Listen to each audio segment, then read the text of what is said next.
Hello friends, simple vegetable పులావ్ని కుక్కర్లో ఈజీగా ఎలా చేసుకోవాలో చూద్దాం. దీనిని మనం లంచ్ బాక్సెస్లోకి కూడా యూస్ చేసుకోవచ్చు. ఫస్ట్ ఒక కుక్కర్ తీసుకుని అందులో 2 స్పూన్స్ గీ యాడ్ చేసుకుని బిర్యానీ స్పైసెస్ని యాడ్ చేసుకోవాలి. అవి ఫ్రై అయిన తర్వాత ఆనియన్, పచ్చిమిర్చి, కరివేపాకు వేసి ఫ్రై చేసుకోవాలి. ఇవి ఫ్రై అయిన తర్వాత 1 టీ స్పూన్ అల్లం వెల్లుల్లి పేస్ట్, అలానే 1 teaspoon homemade biryani masala వేసి కలుపుకొని వెజిటేబుల్స్ని యాడ్ చేసుకోవాలి. ఇక్కడ నేను పొటాటో, క్యారెట్, టొమాటో అలానే గ్రీన్ పీస్ తీసుకున్నాను.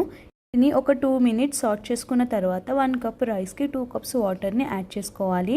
వాటర్ యాడ్ చేసుకున్న తర్వాత టేస్ట్కి సరిపడా సాల్ట్ వేసి వాటర్ బాయిల్ అయిన తర్వాత మనం కడిగి పెట్టుకున్న రైస్ అలానే కొత్తిమీర, కొద్దిగా ఇలాచీ యాడ్ చేసుకుని కుక్కర్ మూత పెట్టి 2 to 3 విజిల్స్ వచ్చేంత వరకు కుక్ చేసుకోవాలి.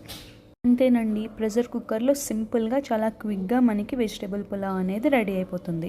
ఇలాంటి క్విక్ అండ్ 1 pot మీల్స్ కోసం నా ఛానల్ని సబ్స్క్రైబ్ చేసుకోండి. Thank you for watching.